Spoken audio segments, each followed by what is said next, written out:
تحفہ آپ کو دینا چاہوں گا، اور یہ وہ تحفہ ہے جو آج بھی کعبہ کے غلاف پہ لکھا ہوا ہے۔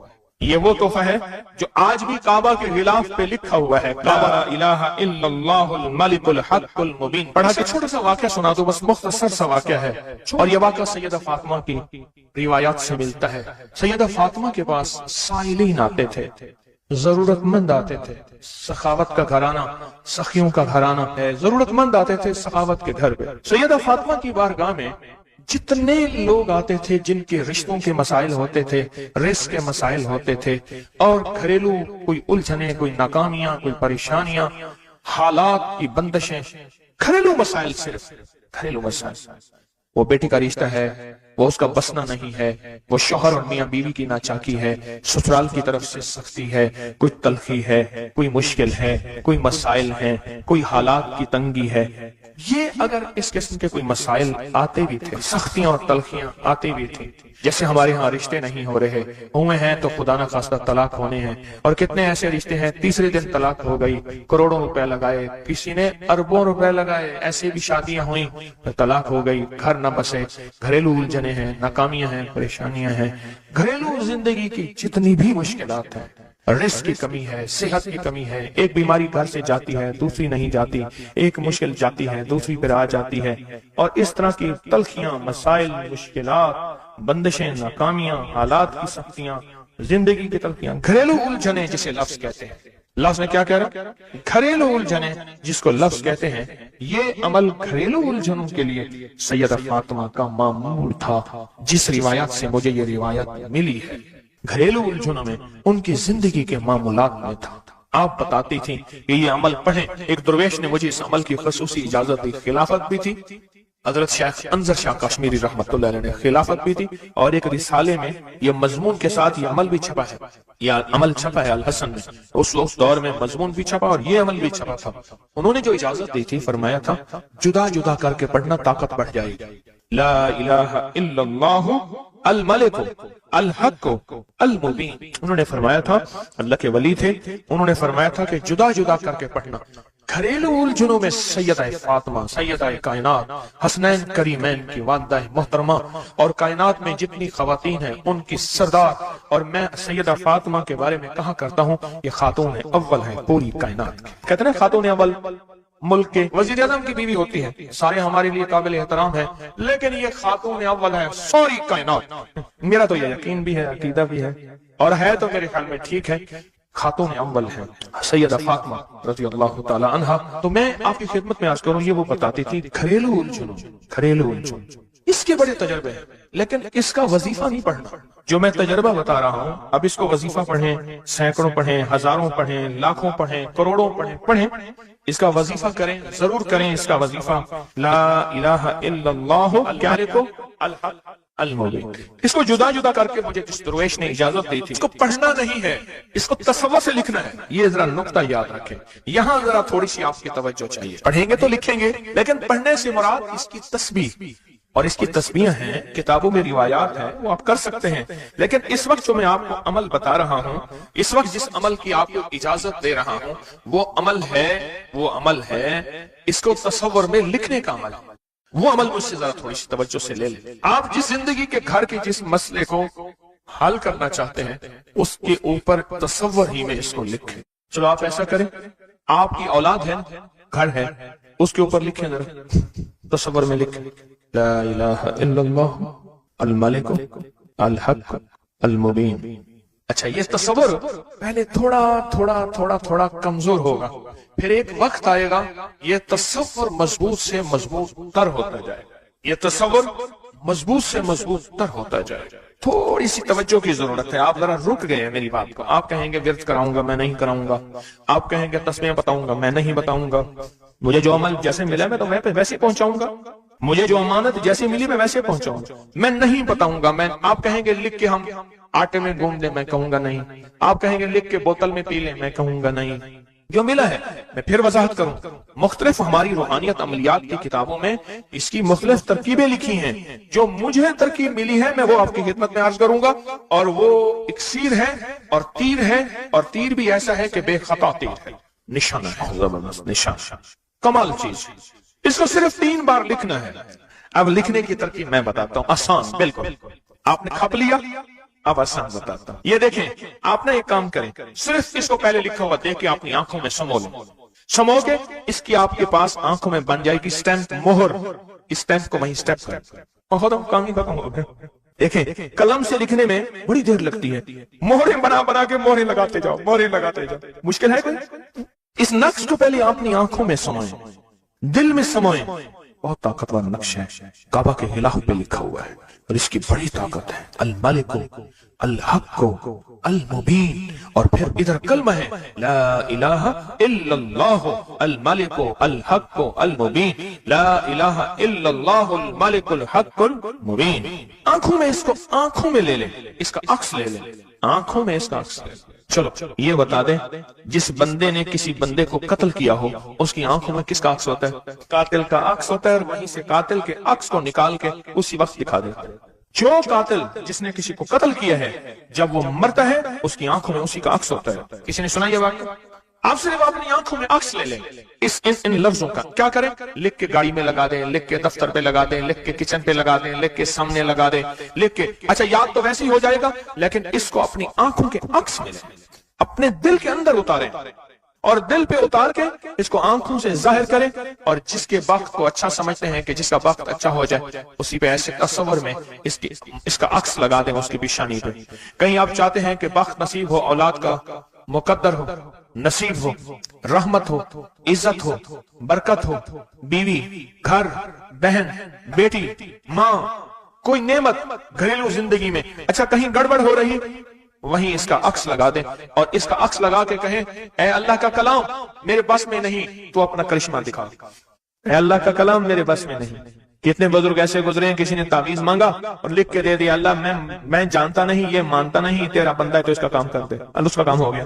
ایک بزرگ تھے، سنو، ایک بزرگ تھے کہیں سفر سے آئے، تو ان کا سوار بھی تھا، گدھا بھی تھا، کسی نے ان کو گھر دے دیا، تو گدھا بھی، بارش شروع ہو گئی، سردی تھی، تو گدھا جو ہے وہ بھی اندر کمرے میں آ گیا، وہ بھی آ گئے، تو ادھر جو ہے اس کی زچگی تھی، درد ذہن شروع ہوا، اس نے کہا بابا جی کوئی تعویذ دے دو، انہیں تعویذ لے کے دے دیا کہ یا اللہ میں بھی اور میرا گدھا بھی محفوظ ہو گیا، تو جان تیرا بندہ جانے اس کا کام کر دے۔ وہ تعویذ کام کر گیا، آج بھی وہ تعویذ کام کرتا ہے، آج بھی کام کرتے ہیں۔ ہماری روحانیت کی کتابوں میں اور ابکری میں بھی چھپا ہے، فارسی کا شعر ہے۔ یہ تو بول کام کرتے ہیں، سوچو اللہ کا کلام کیا کام کرے گا؟ یہ تو بول کام کرتے ہیں۔ اس کو اپنے دل میں نقش کریں، دل کے اندر اس کا عکس لائیں، اس کا نقش لائیں۔ سیدہ فاطمہ کا میں آپ کو عمل بتا رہا ہوں، محمد آل محمد کے وظائف بتا رہا ہوں، اور سیدہ کا عمل ہے، ان کے گھر میں جب بھی کوئی الجھنوں کا مارا ہوا، کوئی خاتون آتی تھی، آپ یہی فرماتی تھی اور یہی عمل دیتی تھی، یہی وظیفہ دیتی تھی، یہی تسبیح دیتی تھی۔ بات سمجھ آ گئی یا رہتی ہے؟ پکی بات ہے، 100% سمجھ آ گئی؟ آپ اس کو نا، آپ ایسا کریں، آپ اس کو ایسا کریں، میرے اوپر نقش لگائیں، نشانے لگائیں، ٹرائی کریں نا، یعنی یہیں سے کام شروع کر دیں، اور یہ نیت کریں کہ یا اللہ یہ جو فقیر بیٹھا ہے، اس عمل کا نور، اس کی برکتیں، اس کی خیریں اس فقیر کو عطا کر دیں، میری پیشانی کے اوپر لگائیں اس ٹائم پہ، اور میں آپ کی پیشانی پہ لگا دوں، اور پوری دنیا میں جتنے لوگ مجھے دیکھ رہے ہیں میں ان کو نہیں دیکھ رہا، میں انشاءاللہ اللہ کے خزانوں بھیج رہا ہوں، فرشتوں کو دیتا ہوں، فرشتوں جا کے لگا دو، فرشتے لگا دیتے ہیں انشاءاللہ۔ بہت چھوٹا سا عمل، بڑا طاقتور کام اس کا بتائے گا آپ کو۔ میرا چھوٹا آن محمد چھوٹا سا تھا نا، اس کو کچھ چھیڑتا تھا، کہتا تھا بابا جی بتاؤں گا، مجھے بھی دھمکی دیتا تھا، کہہ رہا بابا جی بتاؤں، کہتا بابا جی کوئی بلا ہوگی، مجھے بھی دھمکی دے کے کہتا تھا، کہہ رہا بابا جی بتاؤں گا، بابا جی بتاؤں گا۔ تو یہ وظیفہ بتائے گا انشاءاللہ، یہ وظیفہ بتائے گا کہ اس کا نقش کی طاقت اور تاثیر کیا ہے۔ جب میں اللہم اغفر لی ولوالدی پڑھیں، وللمؤمنین والمؤمنات والمسلمین والمسلمات، جو 27 دفعہ یہ پڑھا، جب بھی پڑھا کہا میری دعائیں قبول ہوئی۔ سامنے سے کہنے لگے بس صرف تھوڑا سا سانس بند کرنا ہوتا ہے، مجھے کہنے لگے ایسی معصوم سے لہجے میں تھوڑا سا سانس بند کرنا ہوتا ہے، تھوڑی سی آنکھیں ڈبڈبانی ہوتی ہیں، اور تھوڑا سا اپنے آپ کو وقفہ دینا ہوتا ہے، اور 27 بار یہ توجہ دے کے پڑھنا ہوتا ہے۔ پڑھ کے اپنی دعا اللہ کے سپرد کر کے فارغ ہو جائے، اپنی دعا کس کے سپرد کر کے؟ اللہ کے سپرد کر کے فارغ ہو جائے۔ بس کہا یہی میرے ذمہ ہے مولا، تیرے حبیب کا فرمان ہے جو یہ 27 بار پڑھے گا اس کی دعائیں قبول ہوں گی۔ تو سچا، تیرا حبیب سچا، بول سچے، مجھے اپنی سچائی کا دعویٰ نہیں، مجھے علم ہے میں کتنا سچا ہوں۔ میں نے 3 سچائیوں کو جمع کر دیا۔ کون سی سچائی؟ اللہ کی سچائی، اس کے حبیب کی سچائی، اور اس وظیفے اور ان لفظوں کی، ان حرفوں کی سچائی۔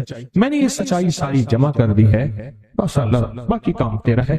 اور اللہ کہتا ہے چوتھی سچائی قبولیت کی، پھر وہ میرے ذمہ ہے۔ قبولیت کی سچائی پھر وہ میرے ذمہ ہے، انشاءاللہ میں سچا کر کے دکھاؤں گا، اور میں سچا بنا کے دکھاؤں گا، میں سچا کر کے دکھاؤں گا، میں سچا بنا کے دکھاؤں گا۔ صرف 27 بار۔ اچھا اب ہم ایک دفعہ پڑھتے ہیں تو جتنا بڑا مجمع ہے تو پتہ نہیں کتنے 27 ہو جائیں گے۔ آپ ایک کام کریں، آج ہمارے ایک صاحب تھے، وہ کہتے تھے نقدہ سوادہ ادھارہ فسادہ۔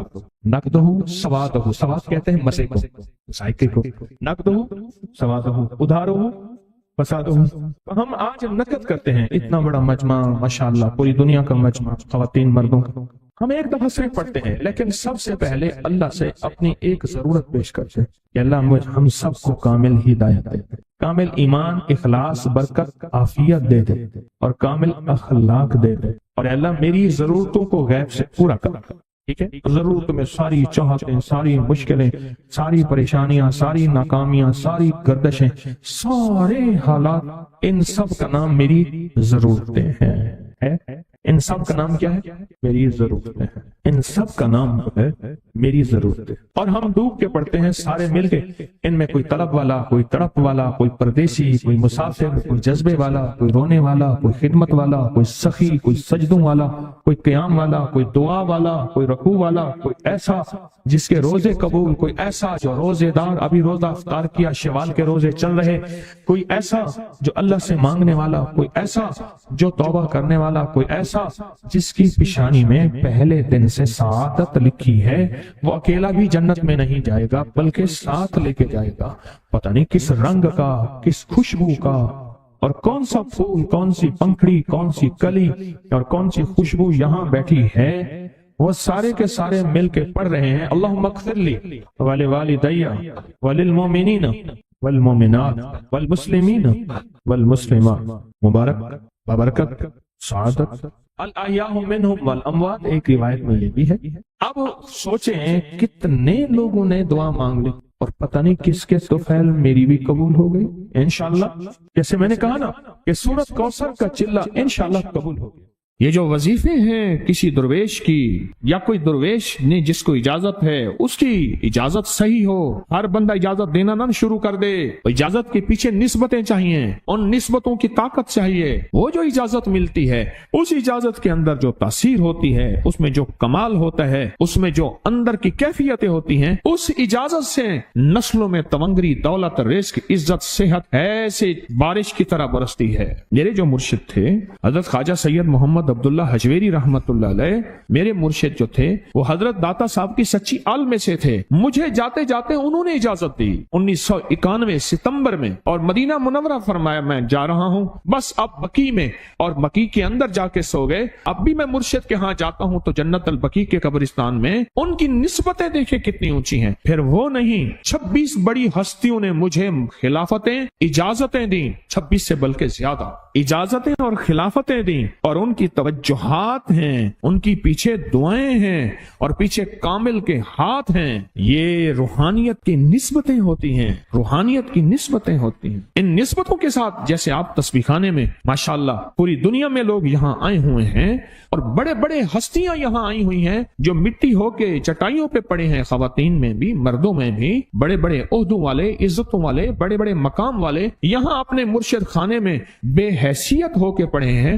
جو بے حیثیت ہو کے آتا ہے اللہ اس کو عزت اور مقام اور حیثیت دے۔ کہنے لگا میں نے نا حمزات کو قابو کرنے کے لیے میں نے ایک عمل کیا۔ عمل یہ تھا کہ ایک بڑا سا تھال لے لے، جیسے یہ گارے اور مٹی میں تھال ہوتے ہیں، اس کا چراغ بنا لے، اس میں 10 کلو تیل ڈالیں اور بڑی ساری بتی ہو، ٹھیک، اس کی بتی جلائیں، 10 کلو تیل جلنا ہے۔ یہ سارا کتنا تیل جلنا ہے؟ اس کی بتی میں، اس کی لو میں دیکھنا ہے، اور پھر بیٹھنا اس انداز سے ہے کہ میرا سایہ ہو، اور پھر میں اپنے سائے کو بھی دیکھوں، لو کو بھی دیکھوں، اور اس کے بعد یہ وظیفہ پڑھنا ہے۔ 40 دن میں یہ 10 کلو تیل جل جاتا ہے۔ دن رات بیٹھنا ہے اور اس کو پڑھنا۔ 30 دن جب گزرے تھے، 30 دن گزرنے کے بعد اس کو نقشے نظر آنا شروع ہوئے۔ نقشے یہ نظر آنا شروع ہوئے کہ گھر ہے، بچے ہیں، کھیل رہے ہیں، اماں بیٹھی ہے، آپس میں بچے کو لڑ بھی رہے ہیں، کھا بھی رہے ہیں، پی بھی رہے ہیں، اس نے ادھر سے توجہ ہٹائی۔ مرشد نے فرمایا تھا کہ دیکھ میری نگرانی میں عمل کر رہا، نقشے نظر آئیں گے، کسی نقشے میں نہ توجہ کرنا نہ خوف کرنا، خوف بھی آئے گا، چیزیں بھی آئیں گے، نہ کرنا، بس نہ کرنا۔ دوسرے دن اوپے سے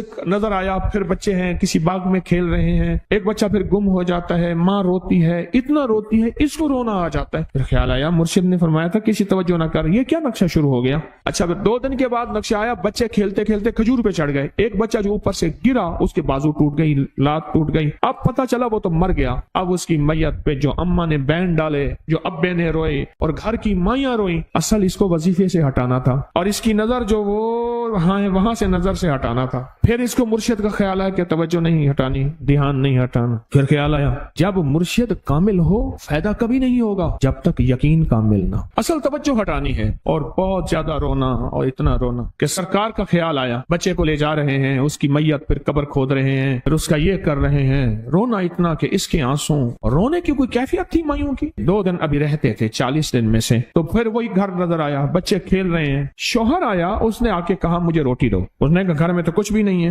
لکڑیاں ہی نہیں ہیں، آپ نے کچھ دیا ہی نہیں۔ میاں بیوی کی لڑائی ہو گئی۔ اس نے کہا پھر ٹھیک ہے میں آج سب کو جلا دے۔ اس نے کہا لکڑیاں لے آیا، ادھر ادھر سے لکڑیاں لا کے نہ سے اس نے وہ لکڑیاں جلائیں، بچوں کو اٹھا کے جو ڈالا آگ میں، جو چیخیں نکلی بچوں، دوسرے کو پکڑ کے ڈالا، تیسرے کو ڈالا، چوتھے کو ڈالا، آگ میں ڈالتا جا رہا ہے۔ مائی چیخ رہی ہے، کوہرام ہے، زندہ بچوں چھوٹے معصوموں کو آگ میں ڈال رہا ہے۔ ڈالتے ڈالتے کہنے لگے تو بچ گئی ہے بھائی، پھر پکڑ کے میں تجھے ڈالتا ہوں۔ جب اس کے ڈال کے کہنے لگا اب اس عامل کو تو بچ گیا ہے، ایسے اس کو ایسے ایسے پکڑنے لگا اور پیچھے مرشد کا کھینچ کے تھپڑ اس کو آیا۔ جب کھینچ کے تھپڑ آیا سارا نقشہ ختم ہو گیا۔ اوہو، کہنے لگا یہ کیا تھا؟ مرشد کامل ایسا ہوئے جرا لولوں دے وچ وسے ہو، نال نگاہ دے پاک کریندا، نہ صابن سجی کھتے ہو۔ یہ اس وقت ہوگا جب یقین ہوگا، جب تیرا یقین کمزور ہے۔ مرشد کامل ہے، یقین کامل نہیں ہے، ناکام رہے گا ساری زندگی، تھرمامیٹر لگاتا رہے گا۔ کوئی کہہ دے گا کہ تیرا مرشد 1 نمبر ہے، ولی ہے، کہا سبحان اللہ۔ کوئی کہہ دے گا 2 نمبر ہے، کہے توبہ توبہ۔ ساری عمر اسی زندگی میں رہے گا، کبھی نہیں پا سکے گا۔ 40 دن کے بعد مرشد کی خدمت میں حاضر ہوا اور سارے نقشے بتائے، فرمایا نہ بتاؤ ہم دیکھ رہے تھے۔ علامہ فخر الدین رازی رحمت اللہ علیہ کا مشہور واقعہ ہے، مرید جو ہے آپ کا سینکڑوں میل دور، اور وہ مرید وہ تھا جو ساری عمر اللہ کے وجود کو کہتا رہا کہ اللہ کے وجود کو نہ ماننے والے کہتے تھے کوئی اللہ نہیں ہے، کہاں ہے دکھاؤ، ہر چیز خود بخود بن گئی ہے، خود بخود ختم ہو جائے گی۔ ان کے پاس 100 دلیلیں تھیں، کتنی 100 دلیلیں تھیں، اور آج تک ان کی دلیلوں کو کوئی توڑ نہیں سکا تھا اللہ کے وجود پہ۔ آخری وقت ہے اور آخری وقت کے اندر ایک دروازہ کھٹکھٹایا کسی نے کہ جناب ایک بزرگ آپ سے ملنے آئے ہیں۔ وہ بزرگ ان کے دوست تھے پرانے، اوہو آپ کا آخری وقت ہے، میں ملنے آیا۔ اور وہ بزرگ نہیں تھا، وہ شیطان کی شکل بن کے آیا تھا۔ اس نے آتے ہی وہ مسئلہ چھیڑ دیا، آج تک اس کی دلیلیں کوئی نہیں توڑ سکا تھا، یہ اس کی دلیل توڑ گیا۔ پہلی دلیل ٹوٹ گئی، اس نے دوسری دی اللہ ہے، اس نے 2 دلیل بھی توڑ دی کہ اللہ نہیں ہے، اس نے تیسری دی اللہ ہے، اس نے وہ اپنے علم کی طاقت وہ دلیل بھی توڑ دی۔ چوتھی 99 دلیلیں توڑی، ابھی ایک دلیل باقی رہتی ہے، اگر وہ بھی دلیل گئی تو یہ بھی کہتا ہے اللہ نہیں، اور آخری وقت میں رب کے وجود کا انکار کر کے خاتمہ خراب کر کے گیا۔ مرشد وضو فرما رہے تھے، دور کہیں میلوں میلوں دور اللہ نے اپنی طاقت قدرت سے نقشے ہٹائے سامنے سے، اور نقشے ہٹائے کہ تیرا مرید گیا، وہیں سے وضو کا پانی چلو بھر کے نا زور سے پھینکا، اور کانوں میں آواز آئی کیوں دلیلیں دے رہا ہے؟ تو نہیں کہتا میں نے اللہ کو بغیر دلیل کے مانا، تو دلیلیں دے رہا ہے؟ کیوں نہیں کہتا کہ میں رب کو بغیر دلیل کے مان؟ عمر رضی اللہ تعالیٰ عنہ امیر المومنین مسجد نبی میں خطبہ دے رہے ہیں، حضرت ساریہ صحابی تھے، وہ اس لشکر کے سپہ سالار تھے، میلوں سے میلوں سینکڑوں میل دور ایسے نقشے ہٹے، اور خطبے کے دوران انوکھی بات کہہ دی، یا ساریہ الجبل، ساریہ پہاڑ کے پیچھے دیکھ دشمن وہاں سے حملہ کر رہا ہے، اور پھر خطبہ شروع کر دیا۔ جمعہ کا خطبہ تھا، لوگ حیران، یہ امیر المومنین نے کیا فرما دیا؟ جب حضرت ساریہ کا قافلہ آیا واپس تو فرمایا فلاں وقت فلاں لمحے فلاں وقت میں، جمعے کے دن فلاں لمحے میں امیر المومنین آپ کی آواز آئی تھی، اگر نہ آتی تو دشمن نے پیچھے سے مقابلہ حملہ کر دیا تھا اور ہمیں کاٹ کے رکھ دیتا، ٹوٹے ٹوٹے کر دیتا۔ آپ کی آواز آئی، ساریہ پیچھے دیکھ دشمن حملہ کر رہا ہے پہاڑ کے پیچھے، یا ساریہ الجبل۔ یہ میں آپ کو حوالوں سے بات کر رہا ہوں، روایات بتا بتا کے بات کر رہا ہوں۔